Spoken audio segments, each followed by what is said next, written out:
Goeiemôre vriende, dit is vandag Dinsdag 22 April 2025. Ek hoop julle het 'n lekker week voor julle. Ons sal weer op pad 'n lang naweek toe. April is mos vol lang naweke.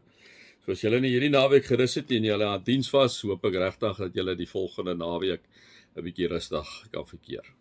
Kom ons raak net so vir 'n wyle stil. Dankie Here dat ons momente in 'n jaar het waar ons aan U kan dink pertinent. En hierdie naweek wat verby is een van daardie momente in ons lewe, daai bakens.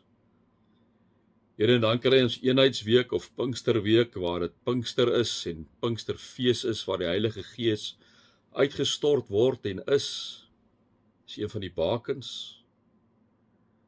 Here, en dan kry ons adventstyd, die begin van die kerklike jaar met die gepaardgaande Kersfees wat ons vier. Dankie vir daardie baken. Dankie vir die bakens wat U vir ons in 'n jaar plaas om ons te bewus te maak, Here, van U die heeltyd. Dankie daarvoor. Amen. Vriende, mag daar vir julle genade en vrede en oorvloed wees wat julle God ken, Jesus ken en die Heilige Gees ken. Ja, ek lees nou, ek maak Lukas klaar hierso waar dit nou gaan en nog steeds oor na Jesus se opstanding, dat hy verskyn het aan die disippels. Ons sien, hy het aan twee van hulle verskyn, die Emmausgangers op die pad van Emmaus, in Lukas 24, en dan sien ons, hierso staan in vers 36, nadat hulle nou so nog gepraat het oor hierdie Emmausgangers gepraat het, gesê het, hoe warm hulle hart raak toe hulle eintlik vir Jesus, toe Jesus nou eintlik saam met hulle was, en hoe hulle oë eintlik oopgegaan het toe hy die nagmaal met hulle gedoen het. En dan staan daar die volgende, terwyl hulle nog oor hierdie dinge praat, staan Jesus self met eens daar tussen hulle, en sê vir hulle, vrede vir julle, sê Jesus. Jy kan nou dink, vriende, alles is toegemaak, nee, alles is gesluit. Nou staan Jesus tussen hulle. Hulle het geweldig geskrik en het bang geword en gedink hulle sien 'n gees. Hy sê te vir hulle, waarom is julle so verskrik? En waarom kom daar soveel twyfel in julle harte? Kyk na my hande en my voete. Dis tog ek self. Voel aan my en kyk. En gees het tog nie vleis en bene soos julle sien dat ek het nie. En terwyl hy dit sê, wys hy vir hulle sy hande en sy voete.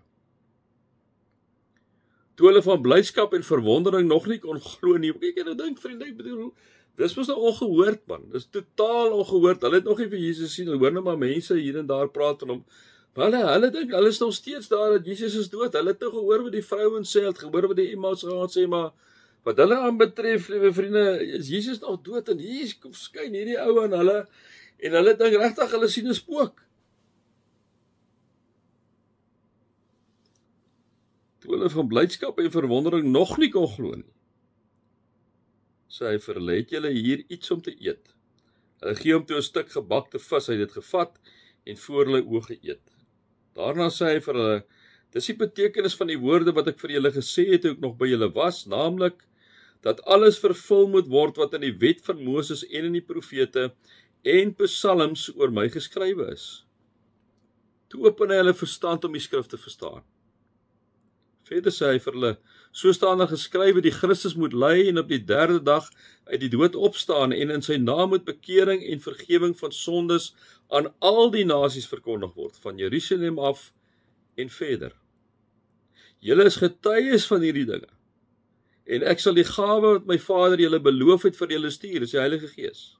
Maar julle moet in die stad bly totdat julle met die krag van bo toegerus is. Vriende, mag jy beleef dat die Here daar by jou is vanoggend. Dat jy ook miskien nie heeltemal glo dat hierdie Jesus werklik opgestaan het nie.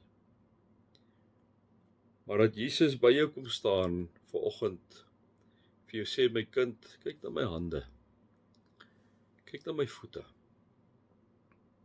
kyk na my sy,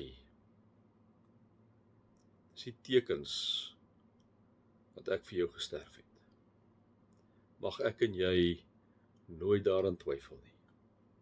En mag ek en jy verseker weet, dat Jesus opgestaan het uit die dood. Dat hy gesterwe het vir jou en my en opgestaan het uit die dood. En dat ons vir ewig en altyd by hom sal wees. Dankie Here vir u wonderlike liefde en genade. Amen.